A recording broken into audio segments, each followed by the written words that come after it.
Olá pessoal, vamos dar continuidade àquela aula que a gente parou falando a respeito dos pactos que sucederam à Declaração Universal de Direitos Humanos, ok?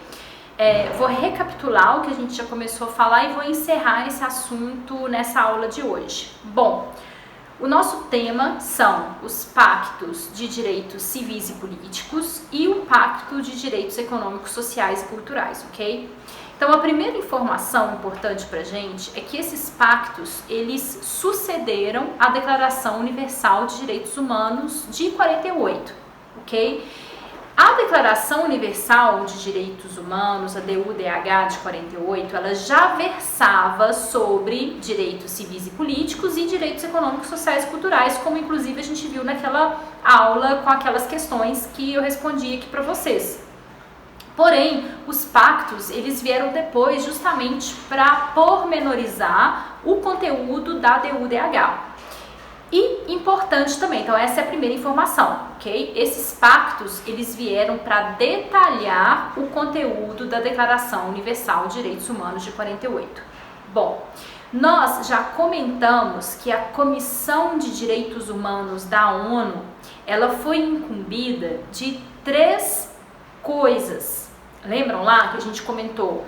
Ela tinha que redigir, elaborar um instrumento que foi a Declaração Universal de Direitos Humanos, né, que pudesse realmente unir todos os países nessa vontade comum de se afirmar um determinado conteúdo ali de direitos humanos. Então essa foi a primeira função da Comissão de Direitos Humanos da ONU.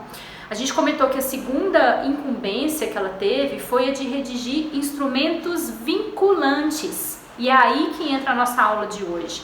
Porque nós já falamos que tecnicamente a DUDH ela não é vinculante, justamente por ser uma declaração, ok? Já os pactos, nós já comentamos que pacto tem a ver com convenção, tratado, certo? Que são sinônimos utilizados dentro do direito internacional. Então, bom, a segunda competência foi justamente essa, de elaborar esses documentos vinculantes, que são esses pactos da nossa aula de hoje.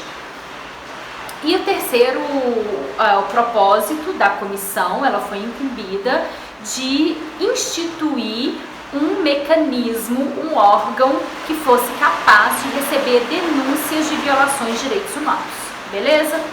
Relembrado isso, quando a gente fala desse primeiro pacto, vamos começar então falando do primeiro pacto, direitos civis e políticos, que a partir de agora eu vou chamar de primeiro pacto, tá? O pacto número 1 aqui. A esse pacto foram anexados 2 protocolos facultativos. Um protocolo que tem a ver com aquela terceira incumbência que nós comentamos, que foi dada à Comissão de Direitos Humanos das Nações Unidas, que foi de instituir um órgão capaz de receber denúncias, ok? E de fato, um desses protocolos que foi anexado a esse pacto número 1, ele instituiu um comitê de direitos humanos. Nós falamos sobre isso. Qual que é o objetivo desse comitê de direitos humanos? Processar e receber denúncias que provenham de estados signatários a respeito de violações de direitos humanos que aconteçam dentro do território, ok? Bom, nesse ponto, realmente houveram várias divergências, né?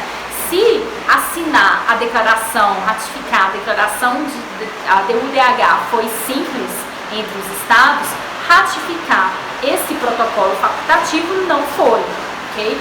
Houveram vários votos contra e houveram também várias abstenções. Eu não sei se a chuva está prejudicando muito a gravação, espero que não, mas vamos lá. Nós comentamos que esse comitê ele teve 2 grandes limitações, tá?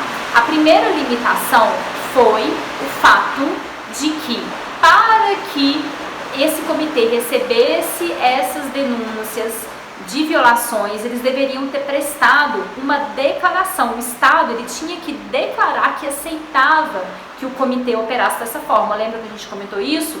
Então essa é uma informação importante. De certa forma a gente comentou que isso limita, né, o poder de atuação do próprio comitê.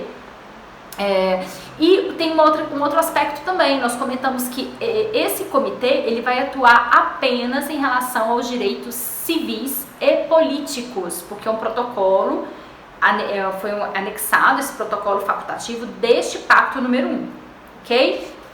Bom, nós comentamos algumas questões também a respeito do conteúdo desse pacto. Nós falamos que houveram algumas lacunas, por exemplo, não comentaram a respeito do direito de propriedade, não foi comentado a respeito do direito à autodeterminação, autodeterminação sim, a gente vai comentar, não foi mencionado a questão do direito à nacionalidade, ao refúgio. Lembra que a gente comentou essas lacunas? Esse direito, né, à nacionalidade.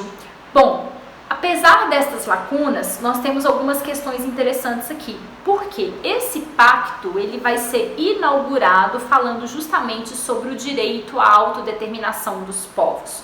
O que é autodeterminação, gente? É independência. Independência em qual sentido? Que o povo ele pode redigir o próprio estatuto político, que o povo ele pode usufruir dos próprios recursos naturais, dos recursos da natureza, ok? Eles podem se organizar como eles querem. Isso significa autodeterminação dos povos. E aí nós chegamos inclusive a abrir um parêntese para questionar, né, o que seria povo aqui pelo pacto. As minorias seriam consideradas povo? E nós vimos que pelo conteúdo semântico do que foi definido como povo, as minorias estariam excluídas nesse sentido, ok? Bom, justamente, né, aqui a questão que a gente coloca seria: quem seria um grupo legitimado a exigir essa autodeterminação? Porque de um lado nós poderíamos ter aquelas forças locais, aquele governo local que não reconhece a legitimidade de nenhum outro povo, que não seja a desse governo estrangeiro ali no local, né? Ou a gente teria uma outra dificuldade ainda, que seria, vamos supor que existam vários atores que estejam pleiteando essa legitimidade para falar em nome do povo. Como que a gente distinguiria qual desses atores tem legitimidade ou não? Ok? Então, basicamente, a gente coloca essas duas ordens de problema aqui. Bom, autodeterminação é um ponto importante e o pacto ele se inaugura falando sobre isso. Depois nós temos a questão da igualdade. Fala-se sobre igualdade dentro do pacto. Claro, a gente pensaria aqui inicialmente numa igualdade entre homem e mulher, né? Essa igualdade sem a qual existiriam dificuldades em outras áreas. Imaginem que a ausência de igualdade jurídica e moral entre o homem e a mulher prejudica, por exemplo, o direito da mulher de acesso à saúde, de acesso à educação, pensando também em mulheres, crianças e adolescentes. Então, são essas ordens de problemas que a gente coloca como se a falta de igualdade entre homem e mulher acarretasse um efeito dominó negativo, inclusive na existência desses outros direitos fundamentais do ser humano, ok? Então esse é basicamente o raciocínio quando a gente vai tratar aqui da questão da igualdade. Bom, gente, em relação à questão do voto, né? A Nova Zelândia foi o primeiro país a atribuir o direito de voto à mulher em 1893. E como que tem países, né, que muito recentemente concederam esse direito à mulher. Então a gente entra aqui numa questão de igualdade política, de igualdade material, né, jurídica, de igualdade moral também entre homem e mulher. Quando a gente fala de igualdade, tem sempre um aspecto que é muito importante a gente mencionar, que diz respeito à diferença entre desigualdade e diferença. Bom, quando a gente fala de desigualdade, nós estamos falando de pessoas que não são consideradas juridicamente iguais, isto é, pessoas que se colocam de maneira juridicamente superior a outras. Então, dentro dos direitos humanos, quando a gente fala de desigualdade, nós estamos falando de práticas que devem ser coibidas, ok? Devem ser desestimuladas, diferentemente do que acontece para a questão das diferenças. Porque quando a gente fala de diferença, nós estamos falando da rica, né, complexidade e variedade que existe dentro dos seres humanos. E as diferenças, diferentemente das desigualdades, elas devem ser estimuladas, elas devem ser cultivadas. Porém, é interessante que a gente pense que no curso da história, na raiz de toda desigualdade, o que a gente encontra? Uma diferença, né? Então as diferenças elas devem ser estimuladas. Qual o limite do estímulo dessa diferença? Que elas não violem a dignidade da pessoa humana. Nós comentamos sobre aquelas práticas, por exemplo, em alguns locais de remoção do clitóris da mulher, lembram? Então, nesse caso, nós estaremos falando de uma diferença cultural. Essa diferença, ela promove a dignidade da pessoa humana ou ela coíbe, né, essa dignidade? Então, o limite para a gente saber até que ponto estimular essa diferença é justamente o limite do que promove ou não a dignidade da pessoa humana. Então, falamos de autodeterminação, falamos da questão da igualdade, podemos falar um pouquinho da questão do direito à vida. Lembrando que a nossa aula de hoje, ela se refere ao conteúdo do que está aqui no livro do Fábio Comparato, tá? Afirmação histórica dos direitos humanos. Então, se vocês depois quiserem aprofundar, vocês acham esse conteúdo nesse livro aqui para essa aula, tá? Um outro direito que ele é mencionado dentro do primeiro pacto é o direito à vida. E nós fizemos uma discussão com o filme A Vida de David Gale, né? Ou seja, diz respeito a esse estímulo de que a pena de morte ela seja abolida. Inclusive, lembram lá que no comecinho da aula eu comentei que foram feitos 2 protocolos, anexados 2 protocolos facultativos a esse primeiro pacto.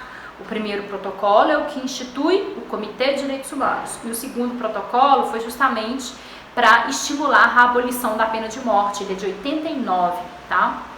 Bom, apesar de que nesse primeiro pacto ele vai dizer que a pena de morte ela pode existir sim no caso de crimes mais graves de acordo com a legislação vigente. Nós até comentamos que no Brasil existe essa previsão da pena de morte, né, no nosso texto constitucional, porém o primeiro pacto ele vai dizer assim, esse tipo de pena ele não pode ser aplicado nem em casos mais graves de acordo com a legislação vigente para 2 tipos de indivíduos, mulheres grávidas e menores de 18 anos. Então aí tem uma limitação bem expressa em relação à questão do direito à vida e a utilização da pena de morte, tá?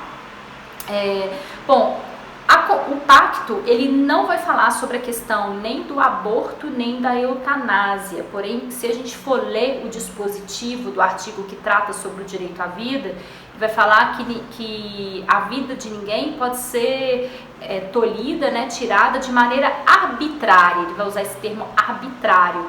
Então, daria a entender que por mais que exista uma lacuna a respeito da eutanásia, a respeito do aborto, seria possível sim esse tipo de prática, ok?